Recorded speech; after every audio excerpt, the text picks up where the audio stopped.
Welcome back. There are growing fears that the South African economy may fall into a recession if the situation continues to deteriorate.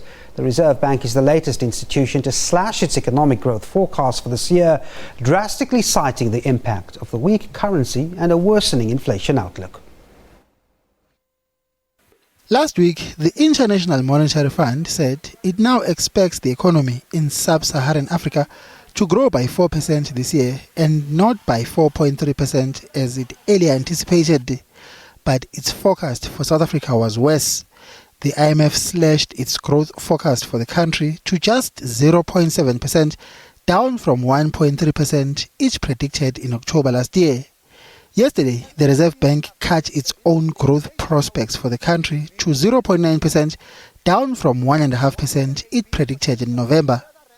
Economists say there is a big possibility that the economy may fall back into a recession during the course of this year. We're in a low growth trap with the risk of a technical recession, which is defined as 2 consecutive quarters of negative growth. I mean, there is that risk, and all our efforts, whether in government or the private sector, must be to try and stave off a technical recession and begin to grow out of the low growth trap that we are faced with. Company closures and massive retrenchments are the main features of a recession. Kosatu says we are already there.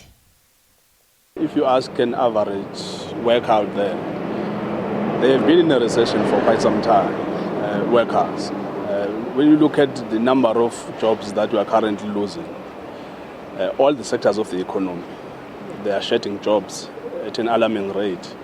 So as the Federation and as those who are at the bottom end of the economic pyramid, the discussions about the recession or not do not necessarily make a difference with us, because when it comes to our salaries, when it comes to our livelihoods, we have long been in a recession. The role of the Reserve Bank in the country's current economic woes has come into sharp focus.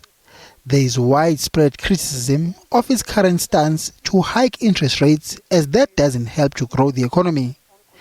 Instead, higher interest rates put both companies and households under severe financial strain, crippling economic activity even further.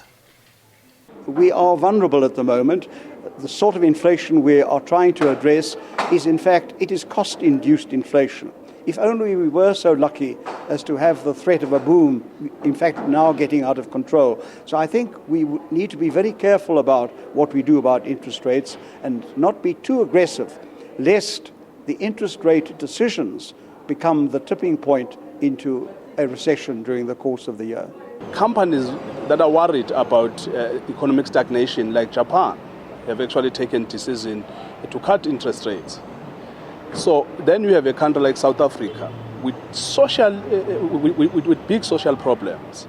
A company that has a legacy of apartheid that is yet to be transformed, but it acts as if everything is normal.